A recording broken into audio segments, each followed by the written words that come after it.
Hello and welcome back to A Better World. This is your host, Mitchell J. Rabin, and I'm very glad you're joining us again today. Today we're going to have another very interesting show. We have invited members of the Alliance for Natural Health on to discuss some very important subjects that have been just put to the side way too much, having to do with natural approaches to building immunity and building naturally energized health, if you will, especially in light of COVID.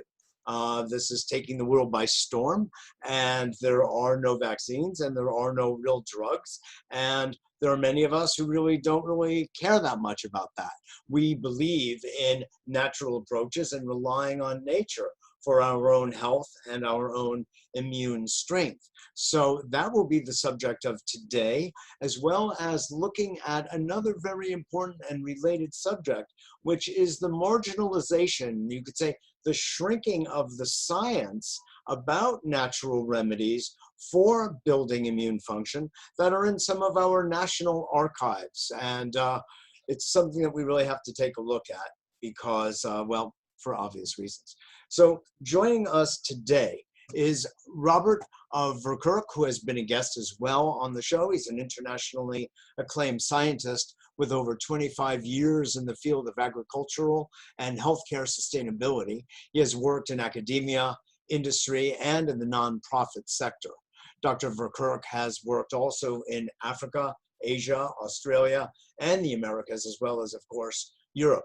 After leaving Imperial College London in 2002, he founded the Alliance for Natural Health, which he has headed up ever since. His background as a scientist, campaigner, and visionary hold him in good stead for his dual role as executive and scientific director of the Alliance for Natural Health, as well as its regional European office.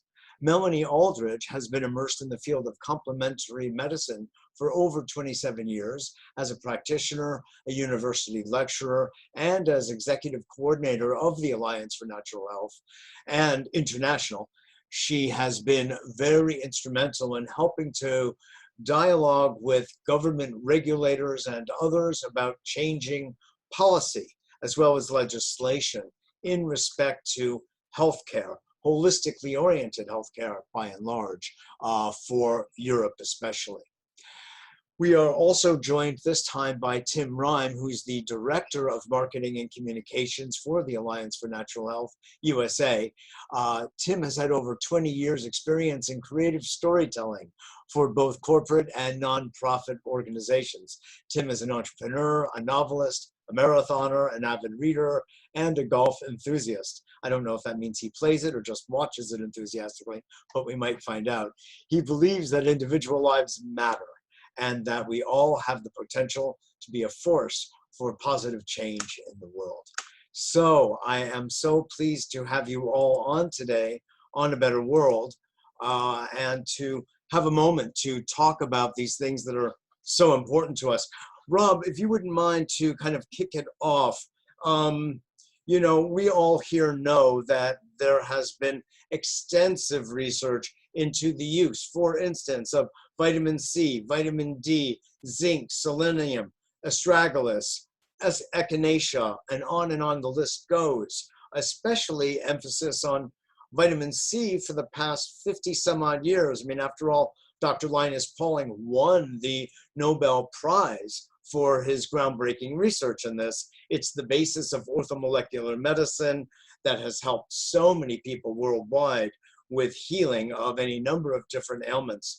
So what's going on? Why has this not been in the media? I know here at A Better World, I've been doing everything I possibly can to get it introduced, to stimulate that kind of dialogue, but there's a shutout, there's a blackout. What have you found and what are you doing about it? You know, Mitchell, great to be on the program again. Sure. Two basic concepts drive what's happening with the marginalization of natural health. One is business, economics. Essentially, the model that runs the healthcare system is based around patented medicines. The trouble with nature is you can't patent it unless you start altering the molecules. So 75% of the armory as used by the pharmaceutical industry originates from plants. And yet, in order to get the patent, you need to modify it. You also need to take it out of its natural context, its natural matrix. So you start seeing this dysfunction, the development of huge amounts of side effects. So at one level, that's why there is exclusion. And in order to make that work, you need prejudice. So a deep prejudice has been running now for decades against natural health. There is, to a degree, what's happened within the world of science is that we have moved to a scientific world that is driven not so much by true science, true, skeptical science, where you take a null hypothesis, you test it, and you see what works and what doesn't. You observe the world around you. So we have a situation where now some of the leading nutritional epidemiologists in the world make decisions based on paper, pieces of paper, research that's been published, usually very large epidemiological studies that ignores the individual. And in fact, I've been part of a big international conference that was going to be in Switzerland, and it's been virtual yesterday. That where there is agreement that epidemiology that has driven dietary guidelines in the US, in Europe, around the world, based on epidemiology, does not cater for the individual. So you come up with this sort of average diet that, take a plate of spaghetti bolognese. You'll know all about it in New York with the Italian community there. Of course. There's no two people who will react the same way to that spaghetti bolognese. If you have just finished a marathon like Tim, and you need to replete that glycogen that you've just burnt off, it may be the best thing you can put in it. If you don't cook the spaghetti very much, you eat it al dente as you might in Rome, it has a very low glycemic index. If you overcook that spaghetti, it's like putting sugar into the bloodstream. Surely. If you take the meat from grass-fed beef, it has an entirely different effect on the body compared with if you take it from industrially produced beef. If you put lots of sun-dried tomatoes that are very rich in lycopene, and you put lots of rosemary in it. So the point I'm making is that a spaghetti bolognese— You're making me hungry. Yeah. A spaghetti bolognese has dramatically different effects, partially because there's no two spaghetti bologneses that are the same. Secondly, each one of us is individual. We've got— We're bio-individual, genetics. is what you're saying. We are individual as well. So this creates this huge complexity. Surely. And it's the reason that nutrition never makes sense. You can never really get consensus on it. Sure. So people can't agree on it, and they choose to argue, and the public gets really confused. And when you look at studies on isolated nutrients, supplement studies, yes, that are particularly conducted by those that have very deep pockets, particularly pharmaceutical companies, there's been a history of studies on beta carotene, on vitamin E, even on vitamin D, that have not delivered the kind of results that people find when they go and see their integrative medicine practitioner, or they go into a health store and they buy products. So people keep coming back for more because they have really positive experiences, surely. But we don't yet have the science that matches up to that. Well, you've made a lot of very good points here. And one thing that's underlying what you're saying is this fundamental notion that none of us likes here, which is follow the money trail. And if you follow the money trail in the field of medicine and health in general, you find some pretty disturbing things, such as what you're also saying here, Rob, which is that there's what's called corporatized science, and it's not pure objective science, and we're all suffering. Melanie, I'm sure you're coming across that all the time as well in the work that you're doing for NIH. It's true, because we're always seeing profits over people, and our whole the whole corporatocracy has got to that point now, and I think natural medicine does not ring up the big bucks like the patented blockbuster drugs, and even though there aren't any more of those, that's why the next big return is going to be seen on vaccines. because obviously, you know, the pharmaceutical industry have been looking around everywhere for the next big blockbuster drugs, and there just aren't any in the pipeline. So you've got to look to an area of their industry where they're fully indemnified. So there can't be any legal lawsuits and everything. And it doesn't matter how many adverse reactions there's in indemnity. And they're all patented, and they're going to have big returns. So when we are trying to put forward the lowly vitamin C and vitamin D and the quercetin and the other things which we know are having a massive effect on people, there's no money to be made. And so, you know, that's great for the individual. And what I really love to see, I think the US has been very similar. Tim will be able to talk to this in a moment, but over here, we've seen huge campaigns by governments and policymakers to prevent people from even linking in the same sentence, coronavirus, COVID-19, and natural nutrients.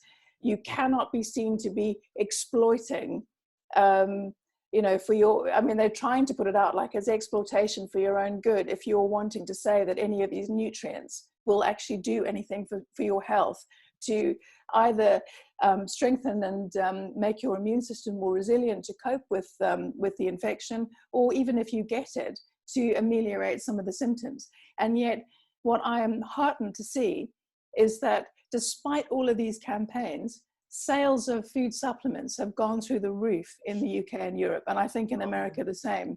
Is that what you found, Tim? That absolutely, yeah, absolutely. So the message is out there, and Yes. people are doing it anyway. And you know, every stage of our immune response is mediated by nutrients. I mean, that's how we've moved through evolution. That's why, as a species, we've managed to get to this point. It's our immune system that's done all the heavy lifting. I know. It's just an aside. I know, we've used the sun, and we've used the food that we've eaten, and we've used the fact that we should have, you know, gone to bed at sundown and woken up at sunrise. It's all diet and lifestyle that's allowed our immune systems to be resilient enough to actually cope with, you know, the kind of the hits that we take. And even if a vaccine works or doesn't work, it's down to our immune system. It's not just the technology on its own. It is the immune response to that technology. Exactly. You know, just to say, and Tim, I want to hear from you in a moment here, but you know, my background is in psychology and acupuncture. So I've been thinking like ancient medical people for a long time. And I say to people over and over again, over the course of decades at this point, that if you can see my hands, the duration of medicine being practiced on this planet is, well, you can't see this, but it's a good 10,000 plus years. If you include the Australian Aborigines, you can add another 30 to 40, or the Siberian shamans. And then you look at this incredibly rich, long history of the practice of medicine, which was primarily the use of herbs, the use of prayer, honestly, and food, and clean water, and lots of sunshine and exercise and deep sleep. When you add all that up, you see that it has managed to keep the species alive for tens of thousands of years, quite literally. And then you have this thing called allopathic medicine, which, by the way, has some very wonderful characteristics. But in terms of history, it's about this big, you know, so you've got this and you've got this. So who are you going to listen to? Anyway, I think that we should listen to both, but we should have some general perspective on it. You know? I think so. Each in its time and place. Correct. And Mitchell, just an additional, an additional point there. If you look at non-human primates like orangutans in the Borneo jungles, they are using over 300 species of plants for medicinal, not food purposes. And we separated from that particular lineage about 7 million years ago.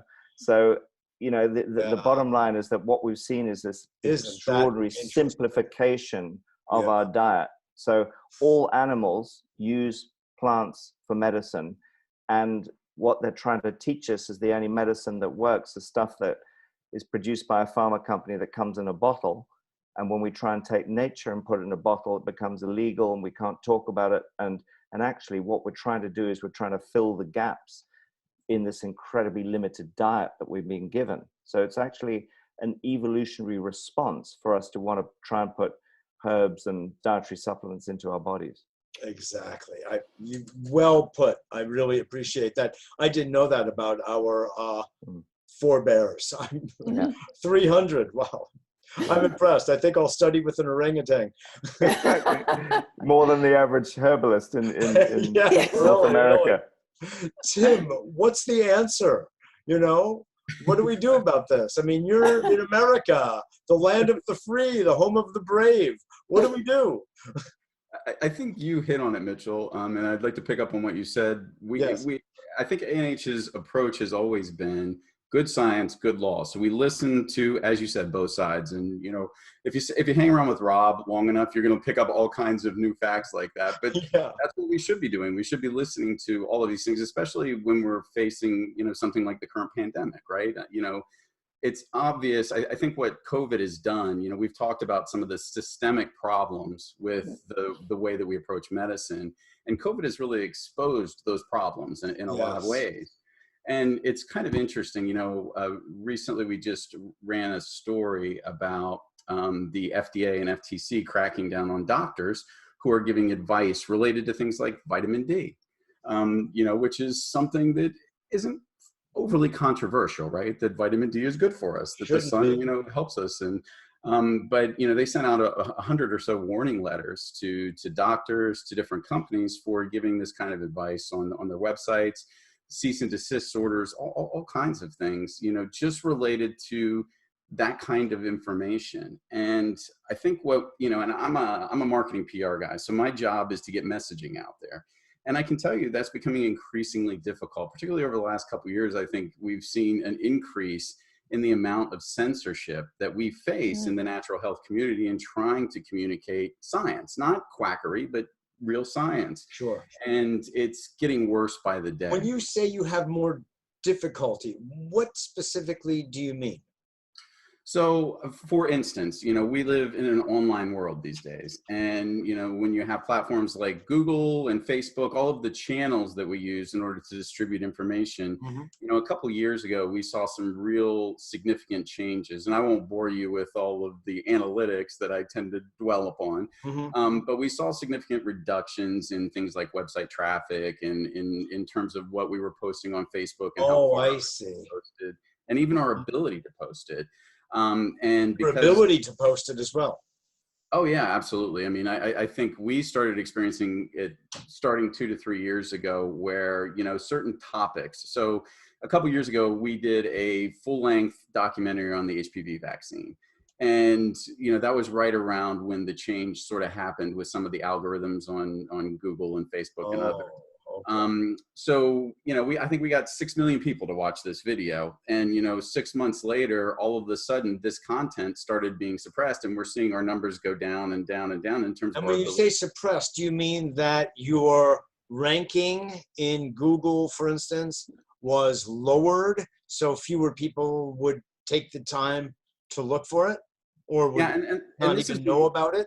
This has been well documented. I mean, if you look at somebody like Joseph Mercola, so, you know, a year and a half ago or so, when Google changed, we'll talk about Google specifically, when Google changed their algorithm. Well, this is very important, I think, for people to know about how we're being played with in a way by what are supposed to be objective, you know, so it's basically a utility, you know. Absolutely. Yeah. You wouldn't want the electric company to decide they don't like your opinion and decide to dim your lights one night. You know, I mean, in a sense. That's a very good analogy. Yes. Right? Yeah, very good. Please finish your thought. I was just going to cite his example. So, you know, I think, you know, he ran a series of articles where he tracked his numbers, and he literally dropped something like 96 to 98%, somewhere in that range in terms of website traffic. And so people that were posting secondarily his content were getting higher rankings from him. So it showed pretty specifically that the algorithms that were being used were being actively used to suppress certain websites. So, you know, we have these content monitors that are on there and ranking, you know, your rate, giving you different ratings. And those are subject to change. And, you know, we invest a lot of time and effort in building up followings, and suddenly the power of those followings is completely pulled out from under us. And, you know, it causes a real problem when you can't even communicate about, as you said, both sides of the equation. Yes, yes. Well, thank you for sharing that. I found out just a few months back that Google had actually gone into the pharmaceutical industry. So if you want to connect the dots and go back to the idea of following the money trail, all of a sudden it all starts to make a lot of sense about why these things are taking place as they are. There was a gentleman, biotech and data are now one and the same thing. They are really linking because the two come very, very closely together. Yeah. Exactly. So it's almost like, what is the solution? I mean, it seems to me that one possible solution, and I'm just, you know, having some, you know, imaginative fun with you all, but, you know, I'm kidding, but I'm also very serious about it, is having another kind of Google type of thing. I was hoping DuckDuckGo would play that role, but it actually used to be owned by Google. And they're still using Google's, they still use Google. DuckDuckGo is still using, the search. Like their infrastructure? Yes. So it's just the privacy that's meant to be slightly better. Oh, I see. Right. That's all it is. Not even so sure of that. Sure. Yeah. So, you know, just for the sake of time, because I know we're all a little pressed here, but this is so important, adjacent to this subject of natural medicines and the actual science being suppressed so people don't have access to the information, is the actual, well, I should say, the remedies themselves being suppressed, not being known, but so too is the science. And that's something that you at the Alliance have discovered and have been discussing more and more as well. Could you speak to that a little bit, Rob? Absolutely. It was really a discovery that we've been making over the last few months. We've been tracking the fact that the PubMed system that is widely used in the research community. Explain, if you wouldn't mind, a little bit for those people who might not know what that is. This is basically run by the National Institutes for Health in the US. It is basically a database. In fact, it's a series of databases that you can access that has the full citation index of all published scientific work. In the health arena. Standards. So PubMed covers medical science. Medical. So PubMed has been viewed for many years as one of the most important databases. If you go and see your doctor and you have a slightly unusual problem and they want to check the science, they will look at their computer screen. The chances are they'll do a PubMed search. And you expect to pretty much be looking at all the relevant published literature. You need to know how to operate the search terms. There's different filters. One of the things that PubMed said that they were going to do is basically on the 18th of May is change their front end. And so actually, as it was last November, December, there was a PubMed Labs version that was there. I used it a few times and I thought, this is a load of rubbish. Because I will often go on and I will know a whole bunch of papers that I expect to find, but maybe I'm looking to find another 20 or 30 papers. And what I was starting to notice with the development version of it is that papers that I would expect to see were missing. So, you know, I'd go on, might be doing some research on looking at adjuvants in vaccines, pretty topical these days, given that vaccines are being made at unprecedented time period. And we know that adjuvants are almost certainly going to be added to them. We also know that the antigens are almost certainly going to be created using genetic engineering technologies. And of course, genetic modification, genetic engineering is never used by governments. They just say it's a vaccine. So there's a big education job. So when we're doing this research, I would start to notice that key papers from people like Chris Exley, Harm Hoganesh, and others were just all of a sudden missing. So I went back to using the PubMed Central, PMC, a different database. And every time I went to PMC, I could find the papers that were missing. So that's the original PubMed. That is, yeah. It's a database. It's another database. One that of the most prior people version, is it? Well, it's just been running alongside it. It is, you know, if you're a proper researcher, you would probably use PMC alongside PubMed. If you're a doctor or you're a journalist, you would probably just use PubMed. You just use the one. And what happened in the original one, the front end had a drop down menu. So you could actually select, the default position was PubMed, but you could select, you know, PMC as well. You could also select gene, all sorts of different other databases. So you could make sure you checked in a whole variety of databases. The new front end, there's no drop down menu. You go only to the one database. So we did a study on this. I actually went to Melanie, and I went to Melissa, another team member, and I went to each of them when I started to realize what was going on. This was only about 3 weeks ago. And I said, tell me how you do a PubMed search. And they both went on, put in PubMed. What Google has done is just removed your ability to go to the original version. So you automatically get taken to the new version, and they type in their terms, not realizing that their access to all the other databases had now disappeared. And essentially, when I realized that, I said, well, hold on, now I know why you're never able to find any of these papers that I'm asking you to look for. Why, when I send them off to build a list of references that we can use, say, in a story we're writing, it's missing key references that I happen to know about because I hold the information in my head. So we then did we did 2 separate studies, and I think we have not seen anyone else who's broken the story. But the bottom line is, when you're looking at controversial areas like adverse effects of statins, vaccine adjuvant risks, the use of vitamins for COVID-19, you get around about 1 to 3% of the total references. Sorry, you get about 1 to 3% out of 4 databases. So you get, basically, it would be about a tenth of the number of citations compared with those that it may be even more than that, 10 to 20 times the amount of citations that you get if you went to PMC, that most people will no longer be able to access. Now, it's pretty scary. If you then put in something like vaccine hesitancy, and you'll recognize that vaccine hesitancy has now been labeled by the World Health Organization as one of the 10 top global health risks, global health threats.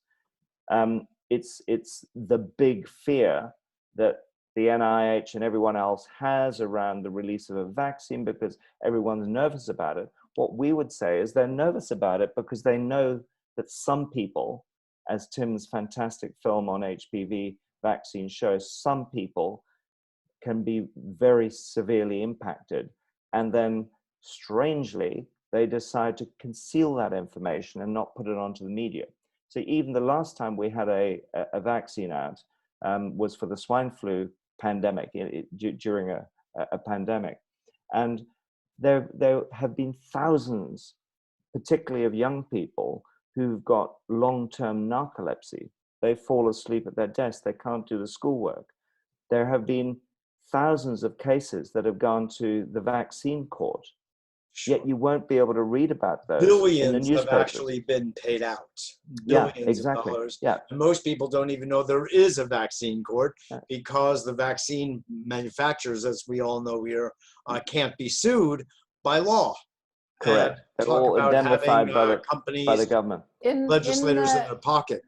Yeah. Your readers, your listeners might be interested to know that in the UK, the maximum payout that you can get here is £120,000. It can cost you more than that to take the case. So even and there in are swine fatalities as well. This isn't just Mm. narcolepsy, which is serious in itself, but it goes beyond that, you know. So really, in many respects, this problem with the way in which we now access the scientific data is just an extension of what we've all been experiencing for the last 3 years on our Google searches, on our social media platforms, but it's moved essentially. Now, when you look at the funders of PMC even and PubMed, there's one name that's consistent across the board. It goes also right across the board of all the vaccine technology work that's going on now. Is he a very wealthy man? Yeah. Yes. Does his first name begin with a B? It does. Well, a W originally, but yeah. Yes, I think we're talking about the same gentleman. I have a feeling. So yeah, Bill Gates is everywhere, and essentially, we believe that some pretty sophisticated algorithms are now being used. That's our null hypothesis, are being used to direct people in PubMed to looking at certain science and not seeing others. And no one's being told about it. And I think we may have let the cat out of the bag. This is truly a tragedy. And the analysis of what Google is doing, per what you're discussing, Tim, is of, incomparable importance, because they have to be found out at their game and the whistle blown. And there have been people who have worked at Google who have come forward, people in rather high positions who have been telling the truth about what they know on the inside about this kind of manipulation that you are encountering. And I think this is just so important. We're almost out of time, so if you would just each of you give a last little blurb, I would love to hear. Last thing I wanted to say is it's not just Google. It's all of it's Facebook, it's Twitter, it's even WhatsApp is starting to limit the amount of forwards of information that you can do. If it doesn't like what you're doing, YouTube, they've all got algorithms that are throttling you back so that your information never gets seen. They either deplatform you completely, or they just throttle you back. So what I would like to say to everyone is, please, if you find an organization and you like their work, it's time to go back to the old-fashioned way of signing up to their email list so you can actually receive their emails directly. So we are anhinternational.org, or you have anhusa.org, and you can sign up to our emails and actually receive them into your inboxes, because you are more likely to get the information than you need, rather than relying on social media to feed it to you. No wonder I'm so overwhelmed with newsletters, but that's wonderful, Melanie. I appreciate that. For me, it's not old-fashioned unless I'm old. We'll leave that for another show. Tim, your final words for the moment, because we have to have you back on to continue this dialogue. Absolutely. I'll just pick up on what Melanie said. I mean, we have power. We live in a market society, so the market dictates. And this is what we've allowed to happen. We've allowed ourselves to reach this place. We can take the power back by decentralizing, by not relying on these kind of monopolized carriers. And I think we have to push and claw to get some of that power back by making sure that we're looking at alternatives to